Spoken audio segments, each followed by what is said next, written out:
오늘은 출애굽기 28장 말씀을 통해 우리를 향한 하나님의 뜻을 함께 살펴보며 기도의 제목을 잡고자 합니다. 1장 1절 위에 소제목에 보시면 제사장의 옷이라고 나옵니다. 제사장의 의복은 두 가지 사실을 나타냅니다. 첫째는 하나님께로부터 위임받은 이 제사장 직분의 거룩성과 또 위엄성을 나타냅니다.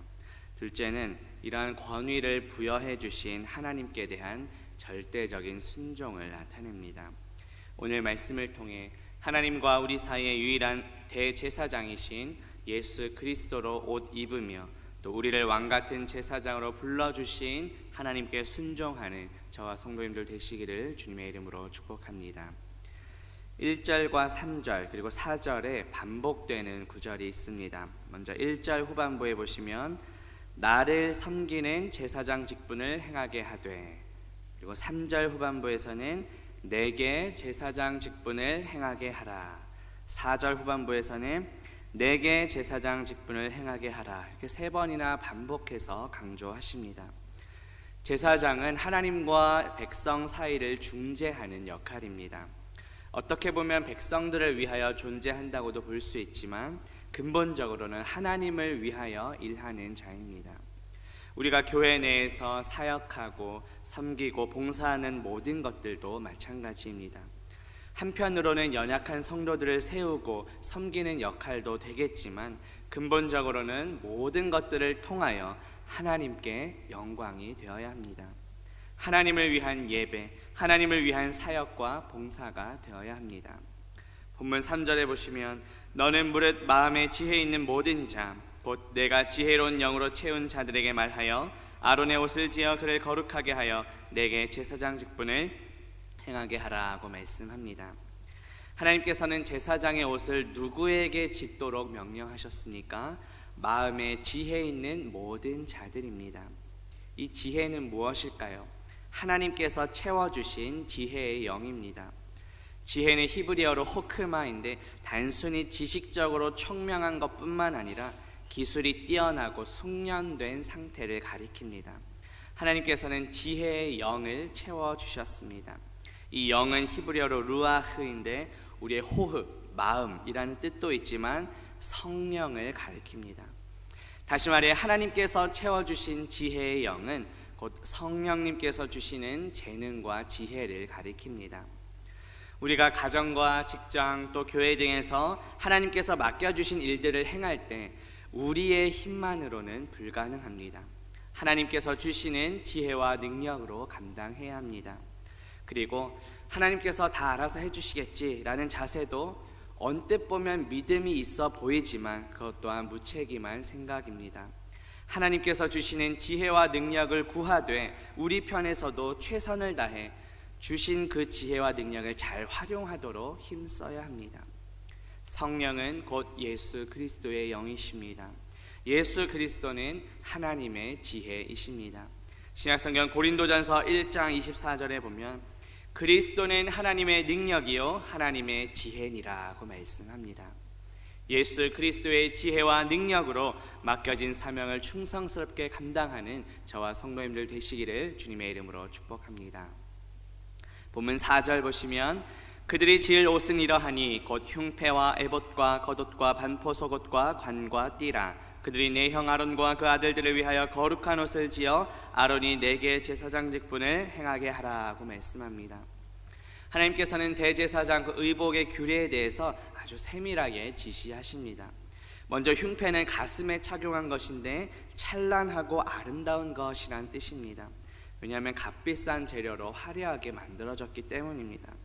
이 에봇 역시 값비싼 재료로 만들어졌는데 하나는 가슴을 또 다른 하나는 등을 덮는 이 두 개의 조각을 어깨 부분과 허리 부분에서 각각 띠로 연결하여 입었습니다. 그래서 일종의 조끼 모양과 비슷합니다.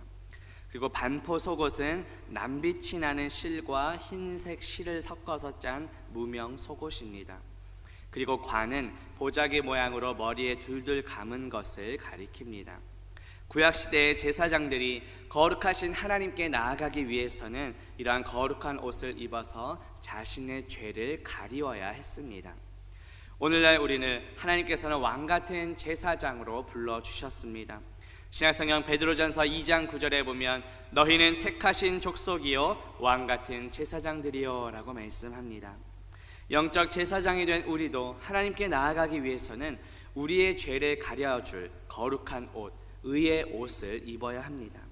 그렇다면 우리가 입어야 할 옷은 무엇일까요? 우리를 위해 십자가에서 죽으신 예수 그리스도이십니다. 신약성경 갈라디아서 3장 27절에 보면 누구든지 그리스도와 합하기 위하여 세례를 받은 자는 그리스도로 옷 입었느니라고 말씀합니다. 또 로마서 13장 14절에 보면 오직 주 예수 그리스도로 옷 입고 정욕을 위하여 육신의 일을 도모하지 말라고 말씀합니다. 왕 같은 제사장으로서 날마다 예수 그리스도를 옷 입고 하나님께 나아가는 저와 성도님들 되시기를 주님의 이름으로 축복합니다.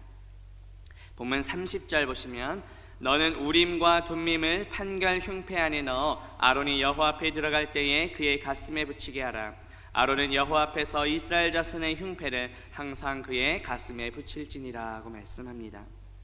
하나님께서는 그 판결 흉패 제작하는 명령을 마치신 후에 모세를 향해 우림과 둠밈을 그 판결 흉패 안에 넣으라고 명령하십니다.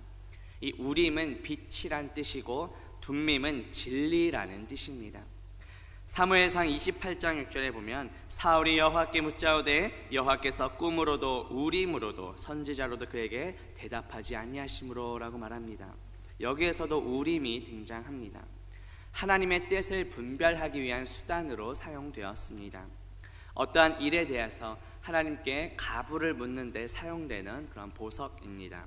이 우림과 둠밈에 의해 결정된 내용은 그 이름의 뜻과 같이 빛이요 진리이신 그 하나님의 거룩하신 뜻과 일치되는 것이다, 이렇게 간주되었습니다. 하나님께서는 이 우림과 둠밈을 판결 흉패 안에 넣고 가슴에 붙이도록 하셨습니다. 이 가슴은 깊은 사랑을 상징합니다. 흉패는 이스라엘 12지파의 이름이 기록된 12보석으로 이루어졌습니다. 따라서 가슴 위에 이스라엘의 12지파의 이름을 두었다는 것은 성도들을 향한 하나님의 크신 사랑을 보여줍니다. 앞서 우림은 빛이고 둠밈은 진리를 의미한다고 말씀드렸습니다. 예수 그리스도는 세상의 빛이십니다. 그리고 예수 그리스도는 길이요 진리요 생명이십니다.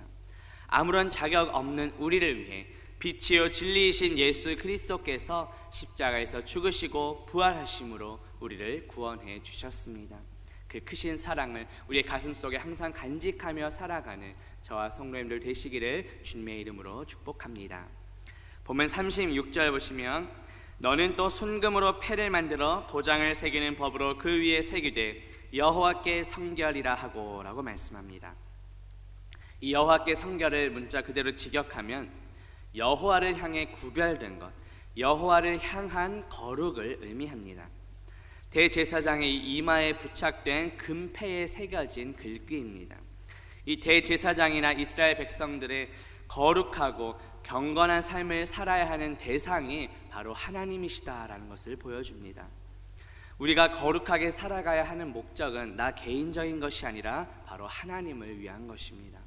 사람들에게 잘 보이기 위해 거룩한 것이 아니라 하나님을 기쁘시게 하기 위해 거룩하게 살아야 합니다.